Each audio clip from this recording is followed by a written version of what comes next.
নীলাকাশ সকালবেলায়, কি সুন্দর আকাশ, মেঘ মুক্ত নীলাকাশ। আর এইদিকে আমরা উঠে গেছি, উঠে গিয়ে চা নিয়ে বসে পড়েছি।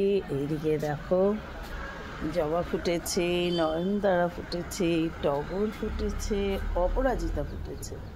ফুলের অভাব নেই, কিন্তু সংখ্যায় কম। এখানে অপরাজিতা অনেক ফুটেছে সাদা, এই দেখো, এই দেখো। আর জবা আরেকটা ফুটেছে, সাদাও ফুটবে। সাদাটা রোজই বেলায় ফোটে, এই একটা, এই একটা। সাদাগুলো আবার অনেকটা বেলায় ফোটে। Friends, good morning, welcome to my channel, welcome to a new blog. Good morning বলো। Good morning. দেখো সকালবেলায় ও গাছেদেরকে ধুয়ে দিচ্ছে। কাল বৃষ্টি হয়নি, এবার এই কতদিন বৃষ্টি হচ্ছিল বলে ও এটা করছিল না, না হলে এটা ওর রোজের কাজ। গাছ ফুল কম দিক বা ফল না হোক, কিন্তু আমাদের গাছ সব কিন্তু লকলকে। ফুলটা একটু কমই হয়, কেন জানি না, ওকে বললেও রেগে যায়। এগুলো সব ধুয়ে দিয়েছে খুব সুন্দর করে। এই হচ্ছে আমাদের কাজ। আর চলো তোমাদেরকে রান্নাঘরটা একবার দেখাই। এইদিকে হচ্ছে আলু ভাজা, কথা বলতে গিয়ে দেখো একটু লাল হয়ে গেছে।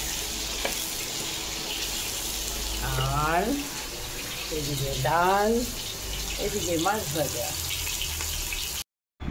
এই হলো ব্রেকফাস্ট। এখন দাদা ব্রেকফাস্ট করবে। হ্যাঁ, আমাদের ব্রেকফাস্ট সেদ্ধ সবজি, রুটি। উনি ব্রেকফাস্ট করেছেন। মনটা খারাপ কেন? আজকে জল ওঠেনি বলে?